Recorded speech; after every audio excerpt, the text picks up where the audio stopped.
నమస్తే ఓం గం గణపతయే నమః స్వర్ణలక్ష్మి నమస్తే అస్తు పరబ్రహ్మ స్వరూపిణి రాజ్యం దేహి ధనం దేహి సర్వకామాంచ దేహి మే. స్వర్ణలక్ష్మి అమ్మవారు ప్రతి ఒక్కరికి చక్కగా బ్రహ్మ జ్ఞానాన్ని ఇవ్వాలని, తద్వారా ప్రతి ఒక్కళ్ళు చక్కగా నవ్వుతూ హ్యాపీగా ప్రతి దాన్ని ఎంజాయ్ చేసే విధంగా ఉండాలని చెప్పేసి మనం అమ్మవారిని కోరుకుందాం. అంతేకాకుండా ప్రతి ఒక్కళ్ళకి చక్కగా రాజ్యం దేహి నాయకత్వ లక్షణాలని, ఒక అధికారాన్ని, పవర్ని, అథారిటీని అమ్మవారు ఇవ్వాలని, అలానే ధనం దేహి ప్రతి ఒక్కళ్ళకి విపరీతమైన ధనం ఇవ్వాలని, ఎక్కడుంటే అక్కడ ధనం ఉండాలని, ఆఫీసుల్లోనూ బ్యాంకుల్లోనూ ఇళ్లల్లోనూ ధనం శుభ్రంగా నింపుకొని ఉండాలని చెప్పేసి, అంతేకాకుండా సర్వకామార్థ సిద్ధి అనుకున్న పనులన్నీ అనుకున్న విధంగా అమ్మవారు ఇమ్మీడియట్లుగా నెరవేర్చే విధంగా మన అందరినీ ఆశీర్వదించాలని, అందరూ చక్కగా ఉండాలని చెప్పేసి అమ్మవారికి నమస్కారం చేసుకుంటూ, దానికి ముందుగా గణపతిని మనకి ధనాకర్షణ శక్తిని ప్రతి ఒక్కరికి ఇవ్వాలని చెప్పేసి మనం కోరుకుందాం. ఈరోజు టాపిక్ మనం చూసుకుంటే, గురువు మారుతూ ఉన్నారు. ఎప్పుడు మారుతూ ఉన్నారు? జూన్ 2వ తారీఖున గురువు మారుతూ ఉన్నారు. అయితే ఏంటి, నాకు లాభం ఏంటి, గురువు మారితే ఏంటి, దానివల్ల నేను నాకు అసలు ఏంటి అని మనం ప్రతి ఒక్కళ్ళు ఆలోచించుకుంటూ ఉంటాం. గురువు వచ్చేటప్పటికి 5 రకాల 6 రకాల ముఖ్యమైన పనులు చేస్తూ ఉంటారు. గురువు చాలా రకాల పనులు చేస్తుంటారు. ముఖ్యమైనవి మన ఇండివిజువల్ లైఫ్లో మనకి ప్రభావం చూపించేది ఫస్ట్ వచ్చేటప్పటికి ధన సంపాదనలో ఐశ్వర్యం కావాలంటే గురువు యొక్క అనుగ్రహం మనకు ఉండాలి. రెండోది సంతానం, పిల్లలు చక్కగా ఉండాలి, వాళ్ళు చదువుకోవాలంటే గురువు యొక్క అనుగ్రహం మనకు ఉండాలి. తర్వాత మనకి జ్ఞానం, అద్భుతమైన జ్ఞానం మనకు ఉండాలి.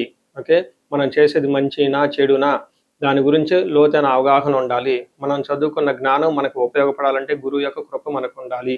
అంతేకాకుండా ధర్మచింతన, మనం ఫాలో అయ్యేది కరెక్ట్ మార్గంలో ఉన్నామా, లేదంటే సన్మార్గంలో ఉన్నామా, లేదంటే తెలవకుండా వేరే మార్గంలో ఉన్నామా, రాంగ్ గైడెన్స్లో ఉన్నామా, రాంగ్ ఇన్ఫ్లుయెన్స్తో ఉన్నామా, ఇలాంటి యొక్క అన్ని విషయాలు మనకి గురువు ద్వారానే తెలుస్తుంది.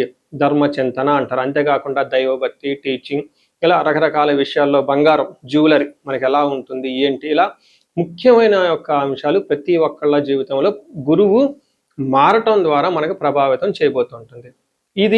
అయితే ఈ గురువు మార్పులో ఇంకా 2-3 ముఖ్యమైన ఇంపార్టెంట్ పాయింట్లు తెలుసుకోవాలి.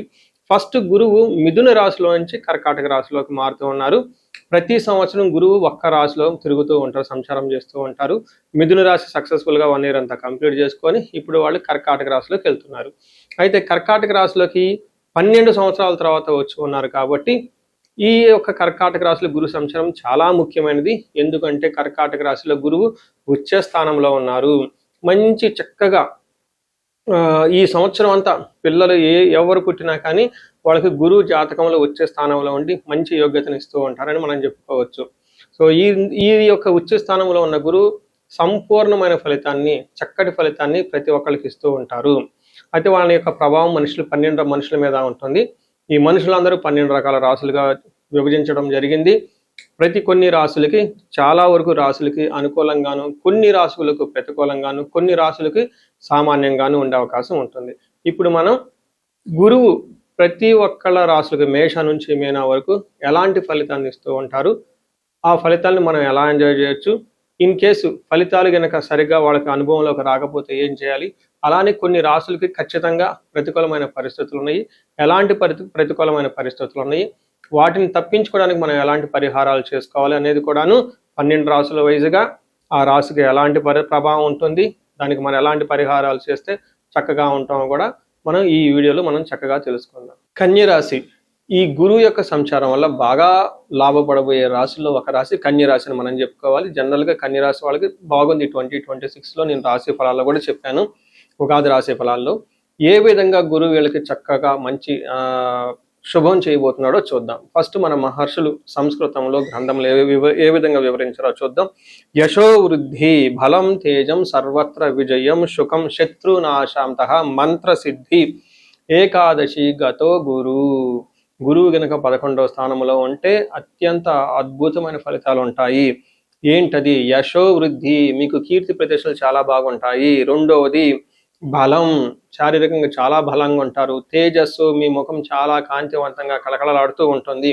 సర్వత్ర విజయం, మీరు పట్టుకున్న బంగారం ప్రతిదీ మీకు కలిసి వస్తుంది. ఎంత మంచి టైం మీకు మళ్ళీ కన్యరాశి వాళ్ళకి 12 సంవత్సరాల తర్వాత వస్తుందని గుర్తుపెట్టుకోండి. తర్వాత విజయం, ఏది పట్టుకున్నా మీ సక్సెస్ వస్తుంది. నెక్స్ట్ చూడండి, మా ఫింగర్స్ ఇలా పెరిగిపోతుంది అనమాట. సుఖంగా ఉంటారు.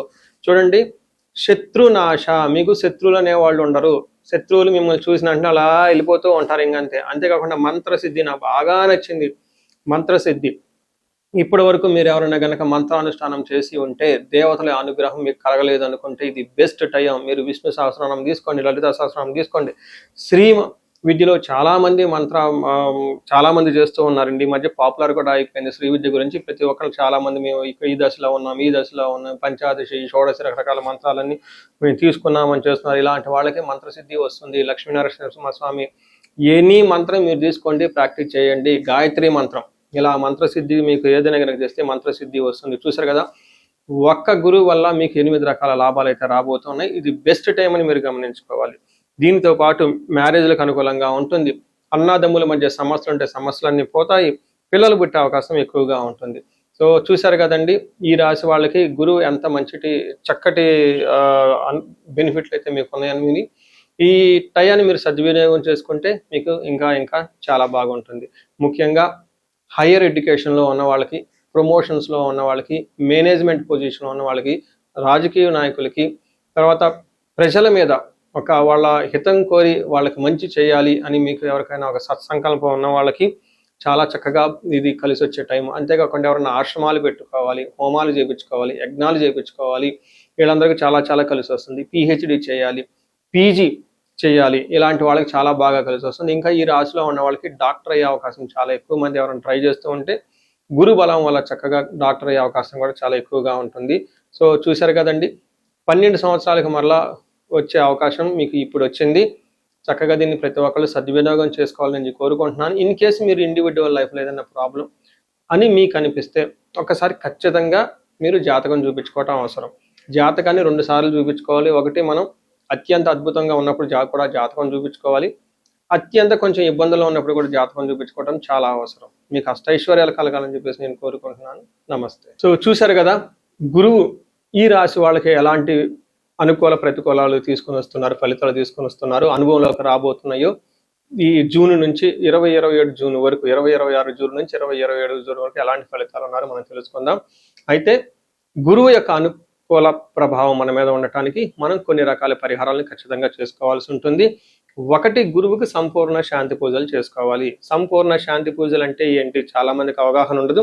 గురు గ్రహానికి మన శాస్త్రాల్లో, గ్రంథాల్లో ఏదైనా గనక ఒక గ్రహం మనకి సరిగా అనుకూలించకపోతే ఆ యొక్క గ్రహం యొక్క మనం ప్రతికూల పరిస్థితుల నుంచి అనుకూలంగా మార్చుకునే ప్రక్రియ ఉంటుంది. దీనికి పరిహారాలు అంటారు.